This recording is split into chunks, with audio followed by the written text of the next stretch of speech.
अन्तिमले गर्छ उहाँ उले गर्नु अहिले हामी युरोपको रोमानिया भन्ने देशको 9 ठाउँबाट बोलिरहेका छौं।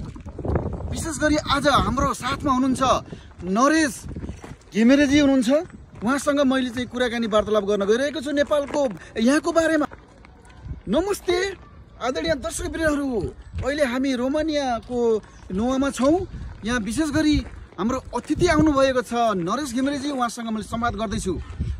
नरेशजी, सर्वप्रथम नमस्कार हजुरलाई। नमस्कार हजुर। सन्चै हुनुहुन्छ? हजुर सन्चै छु। बताइदिनुस् यहाँको बारेमा बताइदिनुस्। तपाईँ त यहाँ 2-3 साल भइसक्यो यहाँ बस्न थालेको। मैले हजुरलाई बताउनु पर्ने जरुरत के छ ल भन्नु।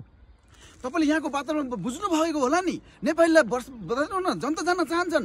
नेपालका दर्शकहरूले हेरिराख्नु भएको छ। यहाँको अवस्था के छ? यहाँ विकराल छ अरे, यहाँ काम नपाएर विकराल भइरहेको छ अरे, कहिले दुखै पाइरहनु भएको छ अरे। त्यसको बारेमा बताइदिनुहोस्। तपाईँ जान्नुहुन्छ? तपाईँ पनि आउनु भएको छ यहाँ। तपाईँले के भन्न चाहनुहुन्छ? म भन्दिनँ भनेपछि भन्दिनँ। भन्नु पर्यो हजुरले, जनता जान्न चाहन्छन्। प्लिज बताइदिनुहोस्।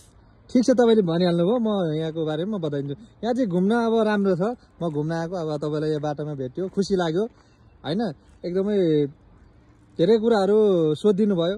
यहाँ आउनेहरूलाई चाहिँ आउनु वेलकम छ रोमानियामा। त्यही हो। खुसीको कुरा होइन नरेशजी, यहाँको अवस्थाको बारेमा बताइदिनुहोस्। यो देशको अवस्था भन्दा पनि नेपालीको अवस्थाको बारेमा बताइदिनुहोस् तपाईँले। नेपालीहरू अब पहिलाको भन्दाखेरि अब अहिले धेरै कम हुनुहुन्छ।